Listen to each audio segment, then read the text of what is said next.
Aqui na sede da Safe Web, estamos começando mais um programa ricardoorlandini.net. O mundo mudou e muito. Não só a tecnologia mudou, mas a economia mudou, novas moedas surgiram e hoje tem se pode dizer, do meu tempo pessoal mais antigo, que tomava grapete, vai lembrar da coqueluche. A coqueluche do momento são as moedas digitais, os bitcoins. E para nos falar sobre bitcoins e como é que funciona isso aí, da onde veio, para onde vai, como comprar, como vender, como participar desse novo mundo da economia digital, Rodrigo Miranda, que é da Stream Coaching, ele é administrador de empresas, veio do Rio de Janeiro e mora na Grande Viamão. Brincadeirinha, ele mora em Canoas, mas também fica na Grande Viamão, né? Nós viamonenses somos pouco. Eu sou porto-alegrense, mas estou morando em Viamão e depois que a gente vai para Viamão, a gente descobre que a primeira capital do estado foi Viamão, né? Então, tudo fica na Grande Viamão. Rodrigo, primeiro vamos falar um pouquinho para o pessoal entender o que são essa nova coqueluche no mercado, bitcoins, o que vem a ser isso aí, que está todo dia, está no noticiário econômico. Sim. Recentemente, algumas ações lá na China causaram um pânico no mercado, daí vai lá o cara do JP Morgan diz, olha, não compre isso aí, que isso é bobagem, isso aí não funciona, aí no outro dia o cara vai lá e compra bilhões de dólares em bitcoins e dispara o valor no mercado. O que é essa nova moeda? Sim, o Bitcoin ela é um dinheiro virtual, né? Da mesma forma que nós estávamos acostumados com o dinheiro, né, os mais antigos, depois veio o cartão de crédito, né? Agora nós temos o Bitcoin. O Bitcoin nada mais é que é um código matemático. Ele foi criado pelo Satoshi Nakamoto, surgiu em 2009. A primeira compra efetivamente de um produto através do Bitcoin foi com uma pizza, que na época deu não sei quantos mil bitcoins, né? Existem até histórias na internet que essa pessoa está multimilionária hoje em dia. E o Bitcoin ele é utilizado como uma moeda, como um dinheiro virtual, onde as pessoas podem estar usando para comprar produtos, para comprar serviços, né? E trocar entre si. E não tem fronteiras. Sem fronteiras, exatamente, sem fronteiras. Hoje o Bitcoin, a grande vantagem do Bitcoin é que ele é descentralizado, né? Então não existe um governo que controla essa moeda. Se a gente analisar, né, o passado, a gente percebe que uma das formas, né, dos grandes governos e as grandes economias controlarem a sociedade através do dinheiro, e o Bitcoin ele veio de uma forma disruptiva, é um dinheiro totalmente descentralizado, não existe hoje um país que é detentor, né? Ele é uma moeda de todos. Padrões internacionais antigos. Eu não vou falar do tempo do sal e da cebola, que já foram moedas, né? Mas vamos falar, por exemplo, do diamante. Sim. Até hoje existe um controle para não explodir, porque tem mais diamante. Gente, tem muito mais diamante do que vocês imaginam. Mas os países produtores controlam para que não tenha muito diamante no mercado, para que ele mantenha o seu valor. Então eles guardam lá, eles vão lá na África do Sul, por exemplo, vão lá, escavam, pegam os diamantes e vão guardando, para evitar problema. E tem o outro padrão tradicional, que é o padrão ouro, né? O lastro ouro, né? Tanto falado muito tempo que países não tinham lastro ouro, nem hoje os Estados Unidos têm lastro ouro para a sua moeda, que é o dólar, que é uma moeda papel muito utilizada, que virou padrão. Antes era a libra, né? Franco francês, franco suíço, né? Que foi. E hoje estamos aí com dólar, moeda papel, e a outra o euro, né? O euro. Então surge o Bitcoin. Mas não, vamos lá. O dono da pizzaria lá que vendeu uma pizza por 1.000 e poucos bitcoins está milionário hoje com as pizzas que vendeu, mas não é bem assim que funciona nenhum mercado. Sim. Como é que funciona, né? O Bitcoin, a grande sacada do Bitcoin é que ele é limitado, ele não é ilimitado, né? Quando o país ele quer pagar uma determinada dívida, normalmente, né, a forma tradicional é ele imprimir mais papel moeda para desvalorizar o dinheiro naquele país para que ele possa diminuir talvez a dívida interna.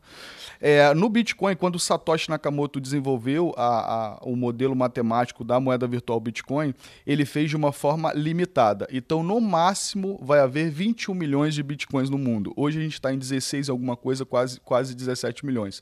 Então, o que vai acontecer? Ela tem a questão da escassez. A mesma ideia que você falou sobre a questão do ouro, do diamante, né? Essa é a grande sacada do Bitcoin, porque no máximo vai chegar a 21 milhões dessa moeda. E se a gente analisar, comparado à quantidade de pessoas que tem no mundo, quanto mais as pessoas aderirem o uso do Bitcoin, mais a moeda vai se valorizar. E ela tem esse grande gatilho de segurança, que é a questão de não ter inflação, né? Porque não tem como um país imprimir mais Bitcoins. E me diz uma coisa, quando é que começou lá? Era centavos que valiam Bitcoin? Isso, valia centavo, valia, sei lá, 10 centavos. Na época da pizza, valia 10 centavos. 10 centavos, e hoje vale o quê? No mundo e no Brasil? Atualmente está valendo acima de 4 mil dólares, né?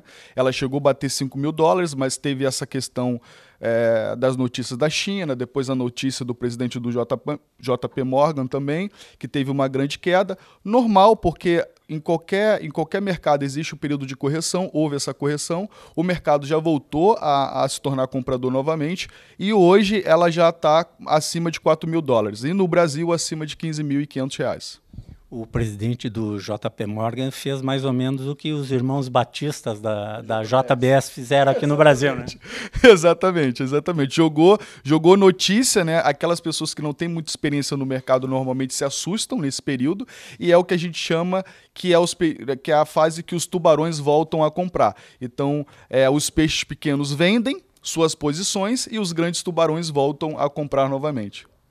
Mas, Rodrigo, não existe perigo, aí que está a pergunta que eu faço, não tem perigo de essa moeda simplesmente evaporar? Sim, existe esse risco, sim, né? Muitas pessoas falam sobre esse risco, porém, esse risco é muito pequeno comparado à tecnologia blockchain, né? A solução do Bitcoin para o mundo, né? Hoje já existem grandes bancos, grandes empresas multinacionais utilizando a tecnologia blockchain. A tecnologia blockchain é uma tecnologia que hoje é a tecnologia mais segura do mundo. Então, o que está por trás do conceito da moeda do Bitcoin, ela é muito mais forte. Dificilmente haveria, por exemplo, hoje uma loucura, né, de todas as pessoas pegarem um bem como o Bitcoin e eliminasse esse bem. Porque, na realidade, as pessoas investiram valor, né, projetando uma valorização nesse bem, e a solução que o Bitcoin entrega para a sociedade em si é muito grande. Porque, por exemplo, existem pessoas hoje ainda no Brasil, uma média aí de mais de 40% da população, que não tem conta corrente, você sabia? Porque as pessoas têm dificuldade de comprovar comprovante de renda, endereço, e o Bitcoin ele traz essa facilidade para a sociedade, né? Qualquer pessoa pode abrir uma carteira virtual e ter o Bitcoin. Pessoas na Venezuela, por exemplo, que estão passando fome, estão usando o Bitcoin para se manter lá. Né? O Bitcoin está sendo uma solução para que as pessoas não passem fome lá. O governo não tem como controlar. Não tem como controlar, você não vai usar o Bitcoin. Então, a ideia do Bitcoin é disruptivo. Dificilmente acontecerá de realmente ser eliminado. Já tentaram fazer isso durante muitos anos. Hoje seria muito mais difícil porque existem grandes empresas, grandes fundos de investimentos por trás do Bitcoin já. O governo brasileiro e vários outros governos, né, mas em especial o brasileiro, nos últimos anos, tem feito de tudo para captar mais recursos cobrando impostos. Sim. Então, o que era fácil, tudo no Brasil eles dão um jeito de tornar difícil. Se dá para prejudicar a vida do empresário, então, e cobrar mais imposto, é fantástico. Então, você tem um filho estudando fora do Brasil. Era fácil mandar dinheiro, hoje é um horror. A taxa para mandar é terrível. E agora mandar de volta. Tu ganha alguma coisa lá fora, tu presta um serviço, Tu vai lá, presta, vai dar uma palestra lá em Nova York. Dá uma palestra, recebe lá um valor X. Para mandar esse dinheiro para cá, tu já deixou metade em imposto para mandar legalmente para o Brasil. Exatamente. Então, em vez de tu mandar legalmente para o Brasil, Bitcoin nele. Exatamente, Bitcoin. A gente estava, inclusive, conversando aqui antes de iniciar a entrevista, né? E eu mostrei aqui esse cartão, né, para ti, né? Esse cartãozinho aqui. Que com esse cartão é bandeira Visa, existem também bandeira Mastercard, e você pode estar utilizando esse cartão em qualquer lugar do mundo. Hoje é mais fácil você transferir dinheiro para um ente querido, né, que esteja em outro país através de Bitcoin do que através do próprio dinheiro, sai muito mais barato. Eu tenho amigos, inclusive, que agora foram para o Walt Disney e utilizaram esse cartão aqui. São muito mais barato, né? Só que tu paga... As despesas são centavos. Exatamente, as despesas são centavos, bem menores. E que outra forma tem de operar o dia a dia da pessoa, do empresário com Bitcoin? Tu mostraste também um tokenzinho aí que tu tens também que tem o mesmo efeito, isso? Isso aqui é uma coisa que tomara que os políticos não descubram, né? Se eles já não descobriram. Ah, eles já descobriram. Com certeza já descobriram. Mas aquele problema de levar dinheiro na cueca, né? A pessoa pode estar com milhões aqui no pendrive e ninguém sabe. Passa pelo aeroporto. Cabe 51 milhões aí dentro? Muito mais de 51 milhões. Se ele soubesse disso aqui, ele não tinha deixado o dinheiro lá na casa dele. Entendeu? A gente ri, mas é uma tristeza. O nosso país. Mas isso está começando a ser regulamentado internacionalmente? Exatamente. Existem países que estão regulamentando.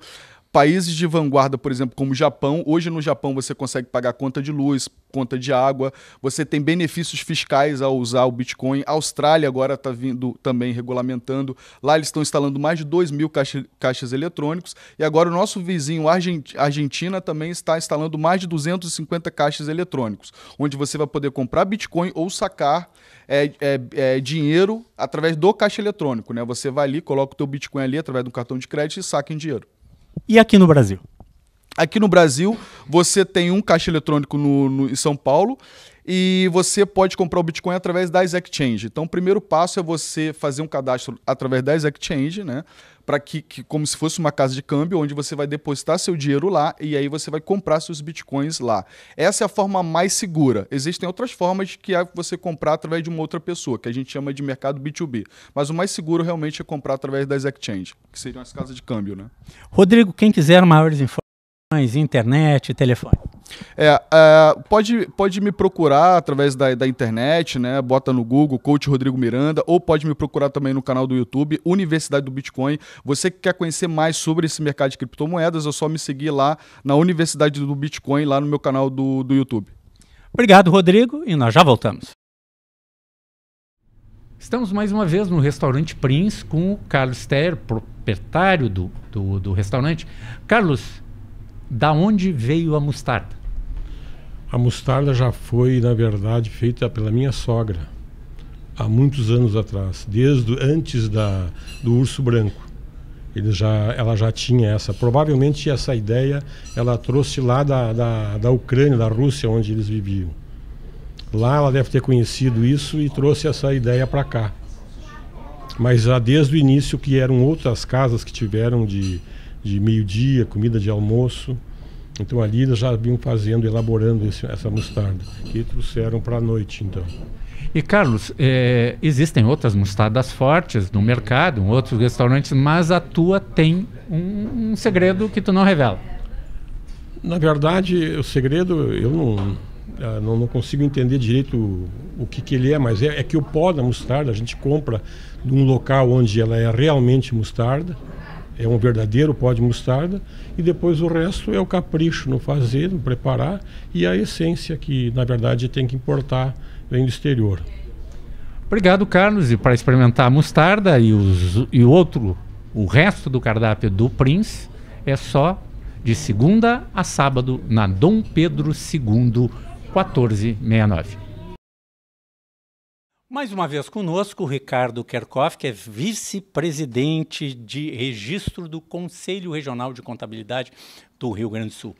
O Ricardo, outro dia nós estávamos conversando sobre a questão da tributação.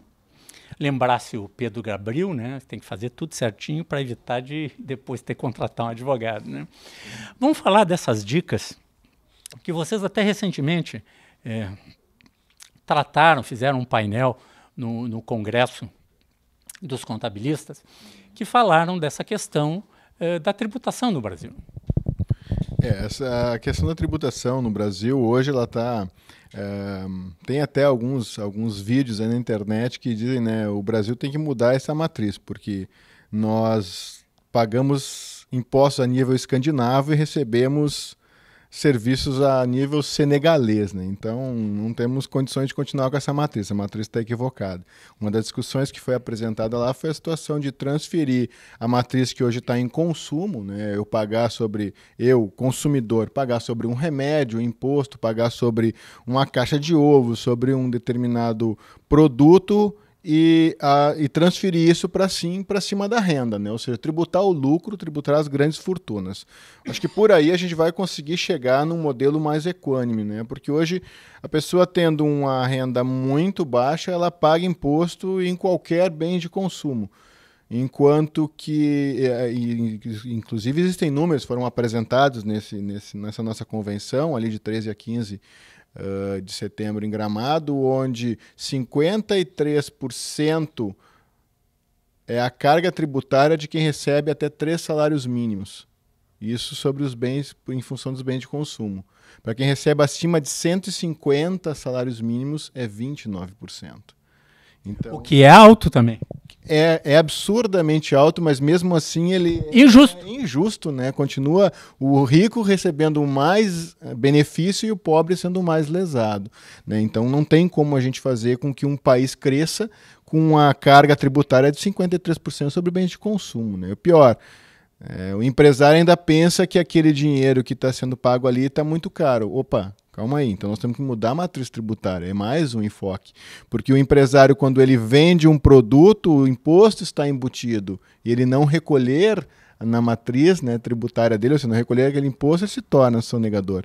Então essa situação que nós conseguimos transferir o imposto do consumo especificamente para a renda, ou seja, onde realmente está agregando valor para aquela família, para aquela empresa, eu acho que vai ser a melhor forma que o Brasil vai encontrar para distribuir renda e ajustar a nossa matriz. Ricardo, com toda essa conjuntura brasileira, carga tributária absurda, os escritórios de contabilidade têm que se especializar. Quais são as recomendações do Conselho? Quais são as recomendações que saíram deste evento lá em Gramado? O que a gente pode perceber em função dos painéis que foram apresentados é que existe uma vertente muito forte da especialização, né? Ou seja, vão se tornar profissionais cada vez mais especialistas em uma área. Quem está na área do SPED vai permanecer na área do SPED, vai se focar cada vez mais em toda a parte específica que trata de arquivos, entrega das obrigações do SPED.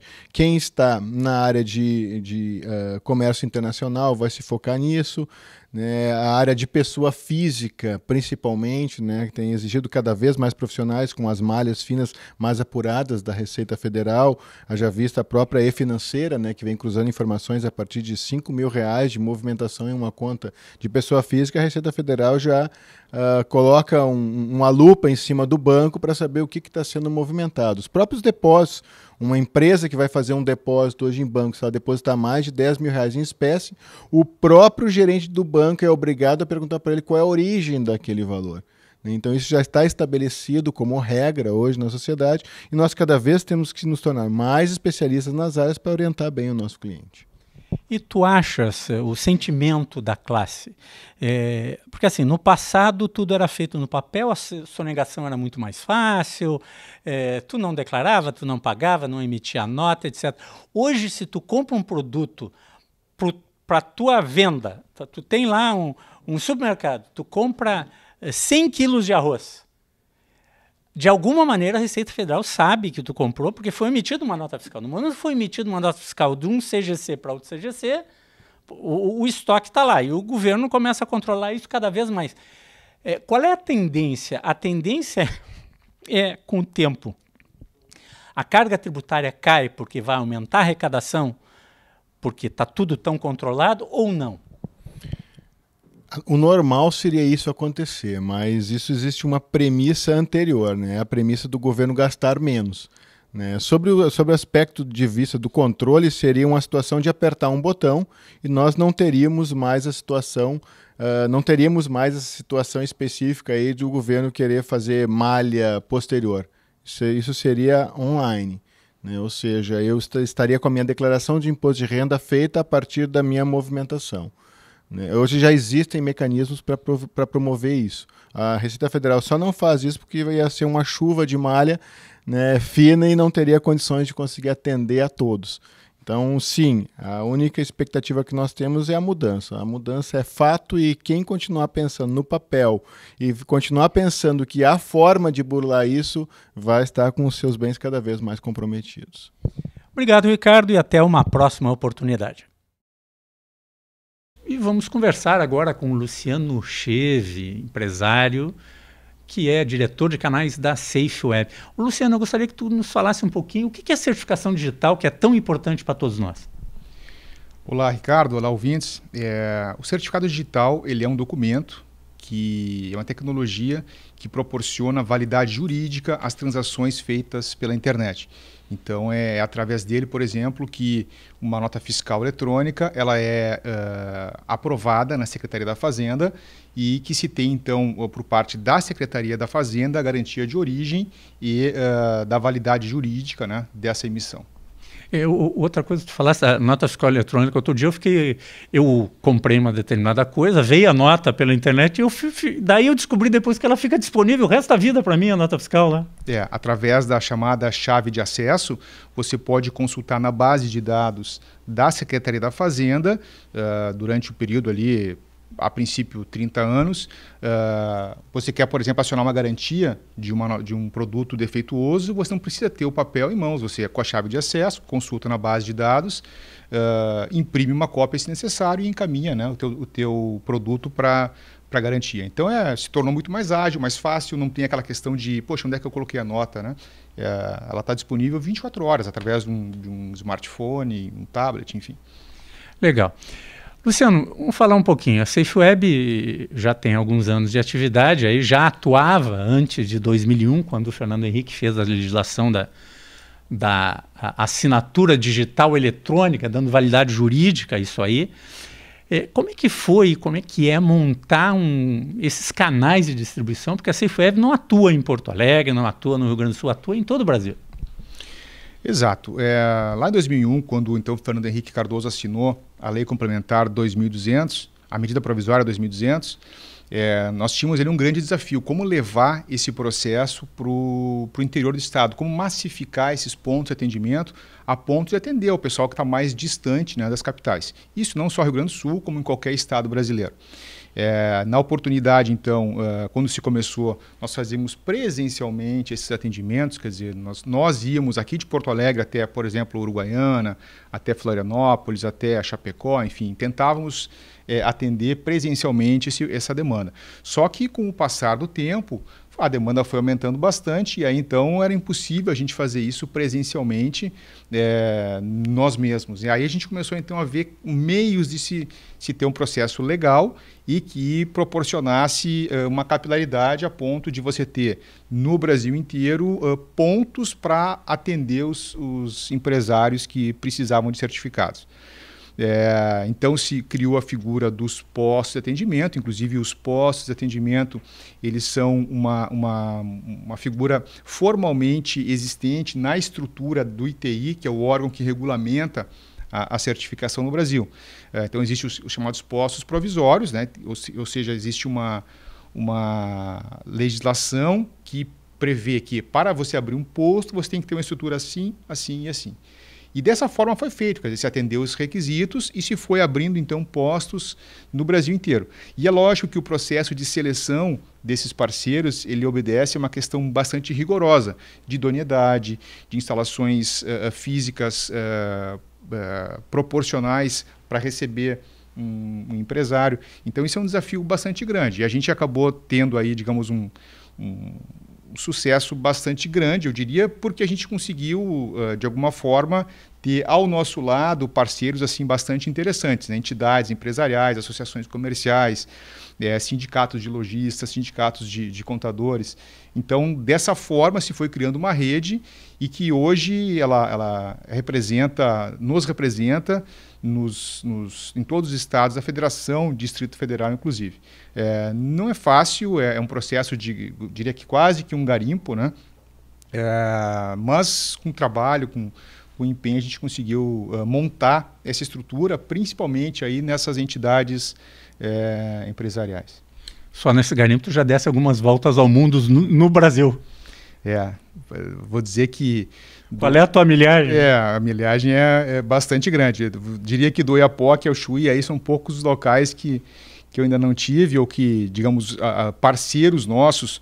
Vou te dar um exemplo. Nós temos lá no Pará, por exemplo, parceiros que cuidam de toda a região norte do estado. Aí temos na região nordeste outros parceiros que cuidam também da região nordeste. Então, tu vai criando parceiros master para cuidar dessa representatividade. E tem dado certo. Obrigado, Luciano. E nós voltamos na próxima semana.